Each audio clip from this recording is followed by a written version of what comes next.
자, 우리 164페이지 보면은 6번에 보면은 거기 보면은 세상 사람들은 구주 예수님을 어떻게 바라보는가? 예수님이 한 번은 제자들에게 물었죠. 마태복음 16장 15절에 너희는 나를 누구라 하느냐라고 했을 때 베드로가 주는 그리스도시요 살아계신 하나님의 아들이시니다 그랬습니다. 이 베드로의 이 고백이 참 아주 정확한 예수님에 대한 고백입니다. 지금도 예수님을 믿는 사람이라면 마땅히 이 고백해야 됩니다. 즉 그리고 이 고백은 공개적이어야 돼요. 우리의 신앙 고백은 혼자만의 고백이 돼서는 안 됩니다. 옛날 교회들은 신앙 새로 성도가 교회 정식으로 등록하게 되고 그가 특히 세례 받을 그런 자격이 되면 공개적으로 자신의 신앙 고백을 모든 그 교인들 앞에 회중들 앞에서 했습니다. 그래서 자신의 신앙을 공적으로 그걸 선언한 거예요. 공적으로. 지금 교회들은 그렇게 하는 교회는 거의 없을 거예요. 아마 없을 겁니다. 근데 예전에 옛날 그러니까 17세기, 18세기, 19세기의 그 개혁교회나 독립교회들은 또 보통 일반적으로 거의 다 그렇게 했어요. 장로교회들은. 그러니까 자기의 신앙을 공개적으로 모든 사람 앞에서 고백하는 거예요. 그래서 나의 신앙을 숨기는 것이 아니라 드러내는 것입니다. 이게 참 중요한 것이죠. 바로 베드로도 주는 그리스도시요 살아계신 하나님의 아들이니다라고 예수님 앞에 자기의 신앙을 고백했죠. 공개적으로. 이게 바로 우리 신앙이 돼야 돼요. 자, 세상 사람들이 우리 구주를 어떻게 생각하고 부르든 우리는 죽는 그 순간까지 우리의 구주로 항상 고백해야 된다. 루터는 죽음을 앞둔 마지막 순간에도 다음과 같이 큰 소리로 기도했다. 여기 뭐라 했습니까? 루터. 오 나의 하나님, 당신은 우리 주 예수 그리스도의 하나님이십니다.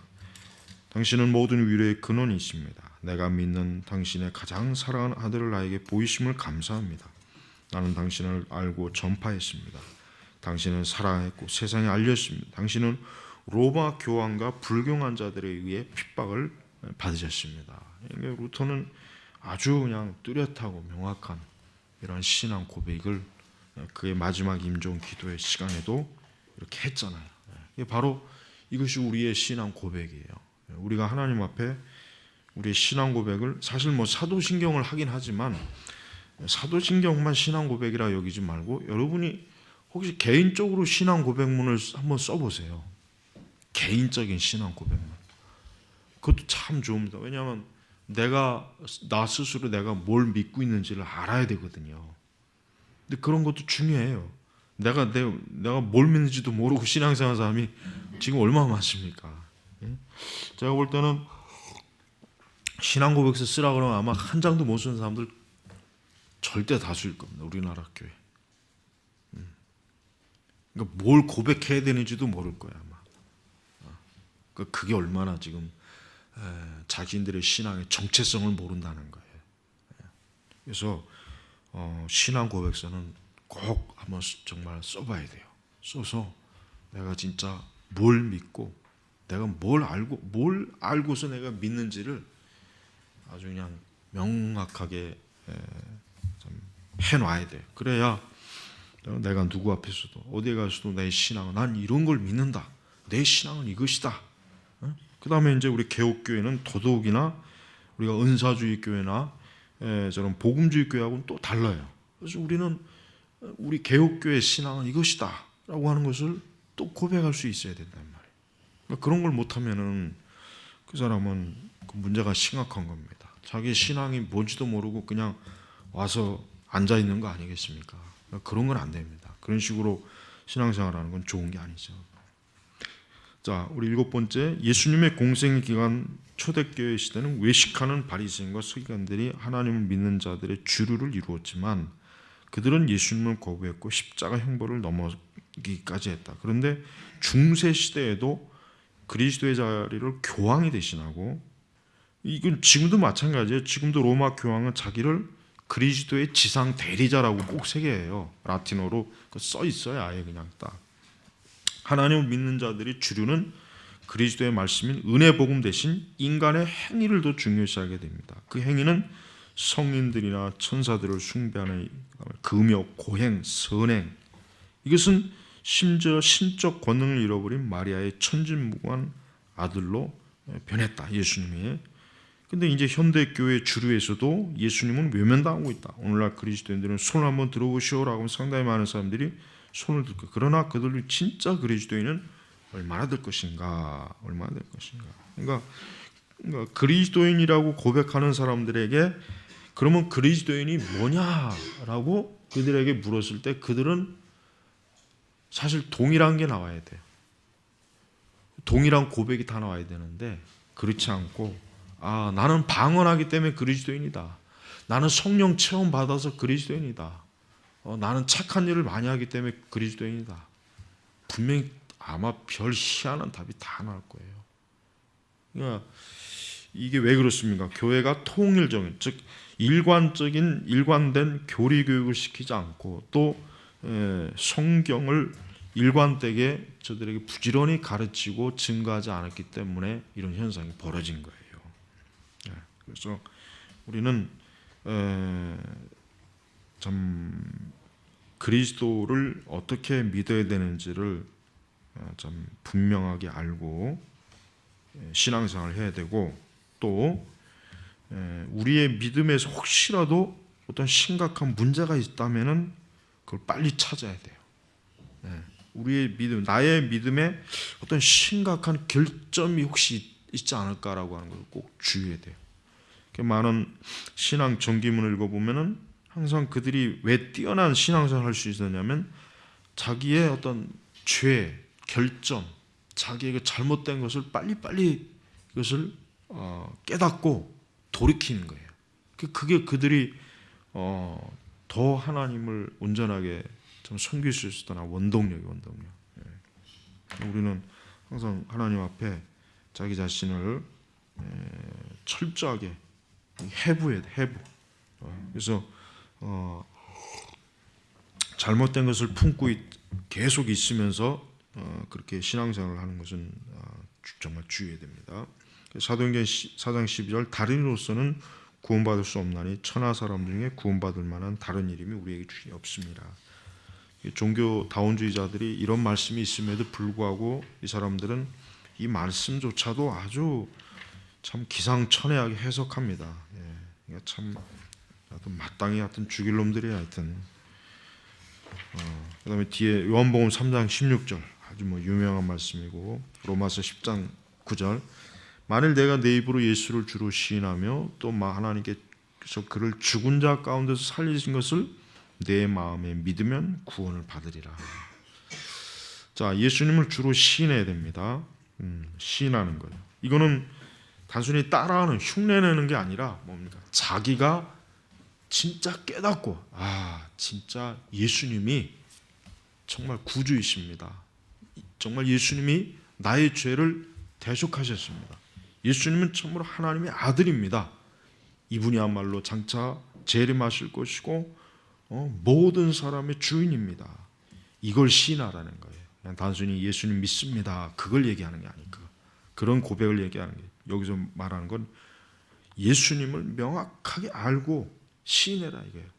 정말 내가 예수님을 믿을 때 어떤 결과가 있어야 될까? 어떤 증거가 나타나야 될까 하는 걸 신중하게 생각하는 거예요. 신중하게. 예수님을 주로 시인한다는 건 그거는 장난으로 하면 안 되죠. 이거는 가볍게 할 수 있는 게 아니에요. 정말 고민해야 돼요. 고민. 정말 내가 예수님을 믿으면은 내가 좋아하는 죄도 다 끊어야 되고, 내가 좋아하는 세속적인 친구들도 정리해야 되고, 내가 앞으로 이 세상 살면서 이 세상의 영광이나 부귀나 쾌락이나 정욕도 이거 철저하게 이거 정리해야 돼. 이런 고백이 있어야 돼요. 이런 거 없이 그냥 예수님 믿게 하면 안 된단 말이에요. 그러니까 지금 전도 방식의 문제가 뭡니까? 단순히 우리 교회 오세요잖아요. 우리 교회 오세요. 하나님 당신 사랑합니다. 이런 사형리, 또 몇 가지 질의응답하는 거, 그건 아니죠.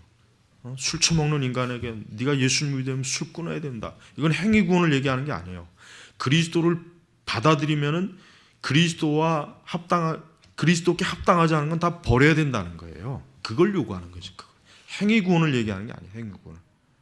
그리스도를 위해서 자기 목숨까지도 버리라고 했는데, 근데 그럼 거기까지도 아닌 다른 것을 버리는 것조차도 글쎄요, 그건 좀 힘들겠는데요. 이런 사람한테 그 사람이 예수님 그냥 단순히 고백시키고 그냥 신자라고 하면 안 된단 말이에요. 그러니까 지금 우리 교회 안에 신자들은 거의 한 60%, 70%, 한 80%가 다 가짜들이에요. 가짜라고 봐야 돼요, 가짜. 그래서 담배 연기가 나는 거 같네요, 좀. 정화장님 문을 확 닫아버려요. 그러니까 예수님을 주로 시인하는 건 이건 정말 몇 날 며칠 고민을 해야 돼요. 아주 몇 날 며칠 바깥문을 닫아버려요, 그냥. 바깥문을. 몇 날 며칠을 고민해가지고 아주 몇 날 며칠을 고민해가지고 정말 내가 예수님을 믿을지 안 믿을지 아주 진지하게 정말 자기가 양심으로 딱 결정을 하고 나서 난 이제 예수님 믿겠습니다. 아니면은 난 도저히 안 되겠다. 난 그냥 지옥에 가는 한이 있어도 난 그냥 이 세상에서 그냥 실컷 즐기고 차라리 난 그걸 택하겠다. 이게 양당 간에 활짝 아주 완전히 결단을 내릴 정도로 그렇게 정직하게 전도를 해야 된단 말이에요. 정직하게. 뭐 교회 오면 뭐 세탁기 준다, 뭐 자전거 준다, 뭐 어떤 데는 뭐 돈도 주고 뭣도 주고, 그런 식으로 참 이 복음을 이렇게 참 우습게 여기고 얼마나 그게 참 하나님 모독하는 거예요. 그렇죠? 그러니까 무조건 사람들을 끌어들이려고 하지 말고 단 한 사람, 이게 바로 사실 교회거든요. 근데 사실 이런 식으로 교회하면은 사실 뭐 세워질 교회가 뭐 몇 교회나 될지 모르겠지만 그래도 이게 정상이에요. 경주하는 자는 법대로 경주하라 그랬어요. 만약에 법대로 경주하지 않으면 어떻게 합니까? 다 실격이에요. 그러니까 여러분 지금 뭐 몇천 명, 몇만 명 목회하는 그놈들 보면은 내가 볼 때는 이 다음에 하나님 나라 가면 개털밖에 없을 것 같아요. 거의 개털밖에 없을 것 같아요. 이건 뭐 비방하는 게 아니라 실제가 그렇거든요. 실제가. 거의 아마 옛날 부흥사들이 많이 썼던 개털 모자. 면류관은 못 쓰고 개털 모자는 쓰고 그냥 천국 어디 구석탱이에 앉아가지고 두 손 들고 벌 받고 있어야 됩니다. 하여튼 분당, 용인, 강남, 서초, 여의도, 하여튼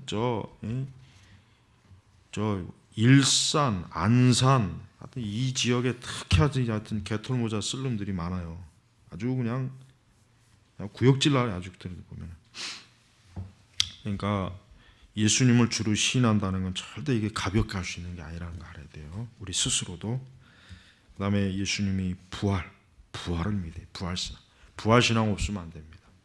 부활신앙이 없는 신앙은 예수님을 뭐 100번, 1000번 입으로 시인하든 뭘로 시인하든 안 됩니다. 그 사람은 그리스도인이 아니에요. 그러니까 부활을 부인하는 사람은 그 사람은 일단 그리스도인이 될 수가 없다는 것을 우리가 하여튼 선제적인 조건으로 딱 못을 박아야 돼요. 그러니까 이게 얼마나 중요하면은 또라는 말을 집어넣었잖아요. 이게 얼마나 중요하면 또, 왜 이 또라는 접속사를 왜 집어넣겠습니까? 그냥 단순히 예수님을 주로 신하면 된다 이렇게 하지 않고 또 하나님께서 그를 죽은 자 가운데서 부활이에요. 그러니까 바울이 부활이 없으면 내가 하는 모든 이 고난과 이거 다 무슨 소용이 있겠냐. 바울 자신이 그렇게 고백했잖아요. 부활이 없다면. 그래서 여기서 이게 집어넣은 겁니다. 자, 12번째 주일 성자 하나님의 이름. 우리가 믿는 성자 하나님의 이름인 예수님과 가장 많이 사용되는 칭은 그리스도에 대하여 확실히 알고 그리스도인이라는 말은 그리스도를 따르면서 그리스도에 연합하여 그리스도의 사역을 이어가는 자들에게 붙여진 말임을 한다. 그렇죠? 그리스도인의 명칭이 제일 먼저 어디서 나왔습니까? 신약 성경에서 안디옥에서 나왔죠. 그렇죠? 안디옥. 그렇죠. 거기에서 그리스도인이 제일 처음 나온 거예요. 신약 성경에 보니까. 그러니까 안디옥에서 거기에서 비로소 예수님 믿는 사람, 즉 예수님 믿는 사람들은 그리스도인이다. 그때부터 이제 결국 뭐가 갈라집니까? 유대인과 그리스도인이 확연하게 갈라지는 거예요. 그러니까 그 전까지는 분명히 유대인과 그리스도인이 그렇게 썩 구별되지 않았던 것 같아요. 왜냐하면은 그 예수님 승천 이후에 사도들이 예루살렘에 있으면서 거기에 그 많은 유대인들이 나오고 그 많은 유대인들이 지금 그 초대교회 그때 당시 상황을 보면은 여전히 유대교적인 것을 어느 정도 따랐어요. 그래서 성전에 가가지고 제물도 바치고, 그러니까 구약의 율법적인 요소를 어느 정도 받아들였어요. 받아들였단 말이에요. 근데 이게 점차적으로 시간이 지나가면서 이제 어떤 현상이 벌어지냐면 유대인과 그리스도인이 점점 확연하게 차이가 나는 거예요. 그래서 나중에 그 예루살렘 총회 때 목매다는 건 먹지 말라, 그 조건, 그 몇 가지 조건을 딱 걸었잖아요. 이것만 하지 않으면은 그리스도인으로 받아줘야 된다. 그러니까 그러다가 이제 안디옥에서 비로소 유대인과 그리스도인이 갈라진 거예요. 왜 그러느냐? 유대인과 그리스도인을 명확하게 구분하지 않으면은 자칫하면은 교회 그리스도인이 유대교에 흡수되거든. 흡수된다. 그러니까 거기에서 딱 구별을 시킨 거예요. 그러니까 그리스도인이라고 하는 명칭이 그래서 중요한 것입니다. 지금도 우리가 그리스도인 하면 지금도 구별되는 거죠. 그러나 그리스도인들이 그러니까 우리 계속 나오겠지만 그리스도인들이 그리스도와 전혀 합당하지 않는 사람들일 때는 어떻게 되겠습니까? 그 명칭이 잘못 붙여진 거예요. 근데 이것을 세상은 예리하게 보고 있어요. 세상은 예리하게 보는 거예요. 그래서 안티 기독교가 그래서 나오는 거예요. 왜? 자기들 눈으로 보니까 분명히 그리스도인이라고 하는 사람들이 그리스도와 전혀 합당하지 않고 어울리지 않는 거예요. 그러니까 우리가 이 그리스도인들의 정의가 굉장히 중요한 겁니다. 근데 이 정의를 교회에서는 너무 하찮게 여겨요. 그래서 지금 문제가 커지는 거예요. 그래서 자, 나머지는 우리 다음 시간에 또 공부하죠. 자, 기도합니다. 주여, 우리가 예수님을 따르는 그리스도인으로서 정말 예수 그리스도 이름을 부르고 그분의 이름으로 기도하고 예배드리면서 그리스도에게 합당하지 않은 자로서의 그런 좀 어리석은 것들이 우리에게도 아직 많이 있습니다. 그런 것들 올 한 해 다 하나님 끊고 버리고 온전하게 참 그리스도의 영광에 합당한 자로서 참 주님의 영광 가리지 않는 참 참된 그리스도인이 되도록 저희들을 인도하여 주시옵소서. 감사하며 예수님의 이름으로 기도 올렸습니다. 아멘.